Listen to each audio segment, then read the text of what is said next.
How are you doing, guys? What is the story? Dean here. Thank you all for tuning into this video. I know I don't come on camera that much, but when I do, it's because I have something to say and I want to chat today, and it's going to be a serious discussion, and some of you aren't going to be too happy with it because, yeah, it's quite a grey area. Again, depends really. And the question I have is, you've probably seen it already in the title, is there a point where we are too old for Harry Potter? Is there a point in our lives where we have to say goodbye to the books, goodbye to the franchise, goodbye to everything? And I know you're all shouting, what the hell? No! But here's the thing, guys.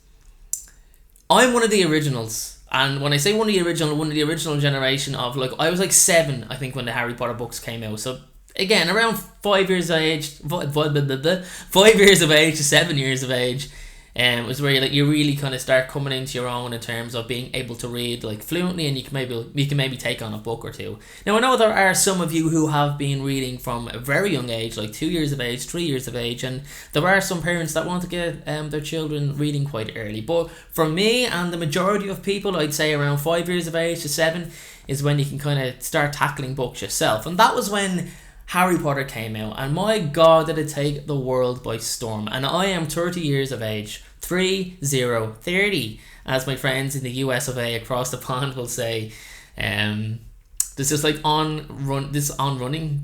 running joke where in Ireland, because we don't pronounce the H. So if I was to say I'm 29, but if I'm saying I'm 30, I'm 30. Like, it's pronounced TIRTY, I'm 30. But I really mean I'm THIRTY.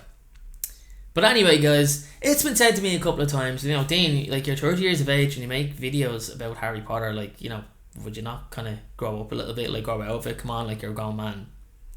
And sometimes I get taken aback with that. I'm not going to lie. Sometimes I'd be like, wow, I can't believe somebody just said that to me.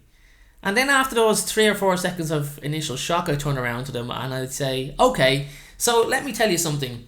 What do you do for a living? You work 9 to 5 or maybe 9 to 8 or 12-hour shifts in a job that you hate. You never have any time for yourself. Let me tell you what I do, okay? I'm a YouTuber. I get to work from home. I get to make videos about Harry Potter. I get to build a subscriber base. I have people that appreciate me and love me for what I do. And I get to make an income from that.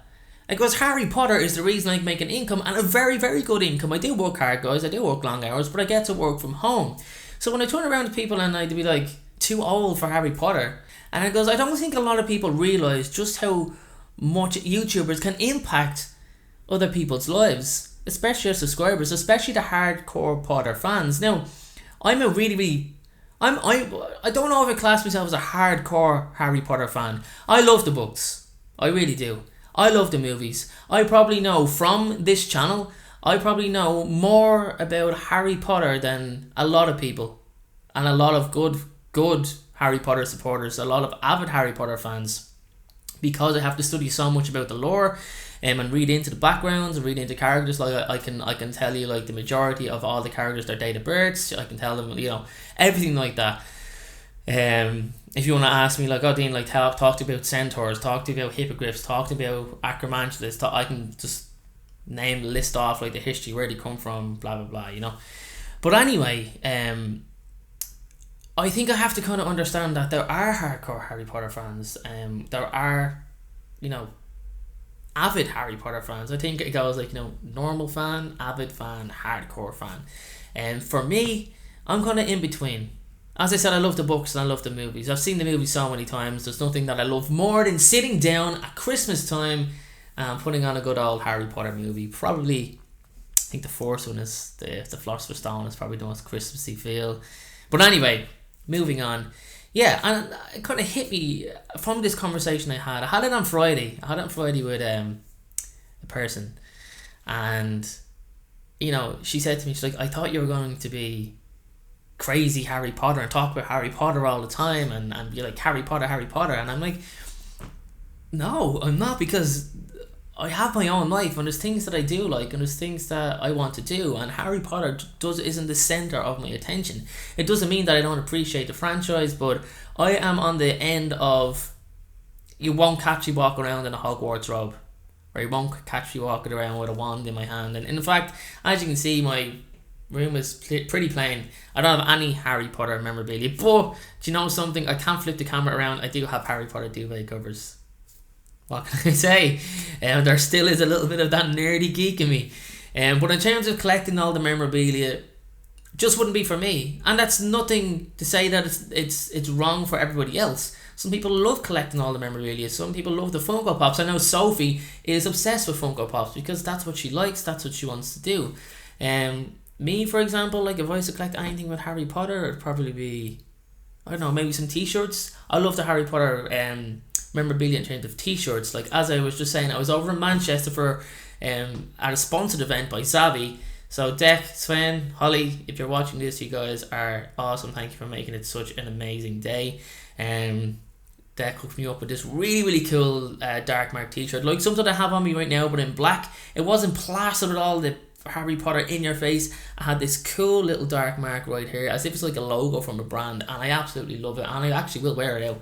That's the thing. I love little things like that. But as I was saying, I don't think there's ever going to be a point where I could turn around and say I'm too old for Harry Potter.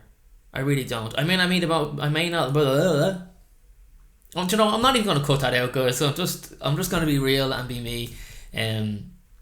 I'm not even going to deny the fact that I really do love the franchise, and I will never deny that. But as I said, I'm not going to be one to walk around in my Hogwarts robes and my full uniform and, you know, pretending that I'm a wizard. I'm just not. I never will be.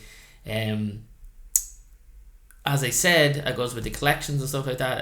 There's nothing wrong with people doing that. We just have different, you know, views and things. There's no problem if you're like 18 or 19 or 20 doing that. There's no problem if you're 25 doing that. There's no problem if you're 40 doing that. But just for me, and how I am as a person, it just wouldn't be for me.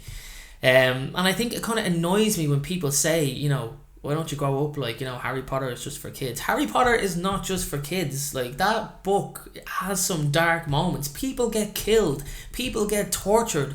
You know, so many people, the characters that you love, some characters have really bad and awful deaths. Like, there's betrayals in it, you know, it really does suck you in emotionally as well. And I'm not surprised that it's been so successful.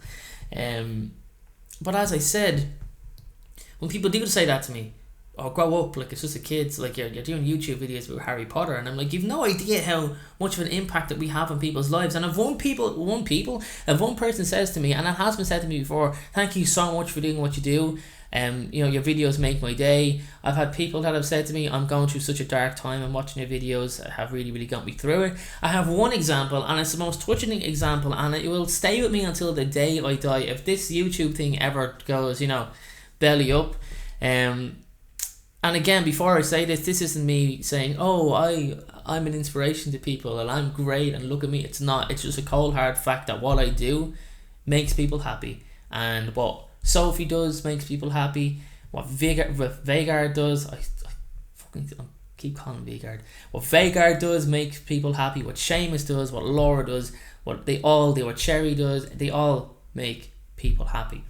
And we've all had our own individual situations where people have messaged us. But there is one woman who messaged me, and she said to me, Dean, she goes, I just want you to know, she goes, I love your channel. I'm going through my 8th round of chemotherapy, my 8th round of grueling chemotherapy. It has knocked me for 6. She goes, I know you don't upload on the same day every week, and she goes, I understand that. So what I've done is she waited for like 4 or 5 of my videos, because she'd watched me previously, put them into a playlist, and every single Sunday after she would finish her chemotherapy, she would sit around with her family and watch my video. Something that I made had that much of an impact on that woman's life. And Sabrina, I'm going to call you out, I'm going to tell people your name. Sabrina, I'm so happy that you are, I think, what, you're a year now in remission. I remember when you sent me that message around this time last year, I get goosebumps thinking, look at the hairs. Don't know if you can see the hairs standing up. When I think about it, I get goosebumps thinking about how much you went through, and we've had conversations together, and I wish you, it's coming close to the holiday season. I know we don't do Thanksgiving over here. I wish you and your family an incredible Thanksgiving. I wish you and your family an amazing Christmas. And I wish from the bottom of my heart, I know you'll be watching this because you always message me and you say you watch every video. And I want to say from the bottom of my heart, there is no better feeling to know that you are cancer free. October is, I'm getting a bit emotional now thinking about it because we've talked back and forth quite a lot. October is obviously it's Breast Cancer Awareness Month, but it doesn't mean that other cancers aren't as important. So Sabrina, for me, thank you for being such an avid supporter of my channel, and I wish you all the best. But anyway, guys, in conclusion, am I too old for Harry Potter? Hell no, I'm not, and I will never be too old for Harry Potter. I will always love the books, and I will always love the movies. I will always love the franchise. I think there are just different levels of Harry Potter fans. As I said, there's hardcore ones, there's more passive ones. You know, I'm kind of a little bit in between. Guys, thank you so much for watching this video. It was just something that I wanted to get off my chest, because sometimes I do take it to heart. Just because, you know, we like Harry Potter doesn't mean we are obsessed and we live with it. And, you know, for the people that do leave Harry Potter, you don't have to give it up at any time. You really, really don't. Thanks again, guys. Let me know what you think in the comment section below. I want to know people's opinion on this. I know when I'm on camera, it doesn't get that many views, maybe 7,000 or 8,000 views, but that means there's 7,000 or 8,000 people watching. So please let me know in the comment section. Guys, thanks again. I'll see you all in the next video, and have a good one. Don't forget, be happy.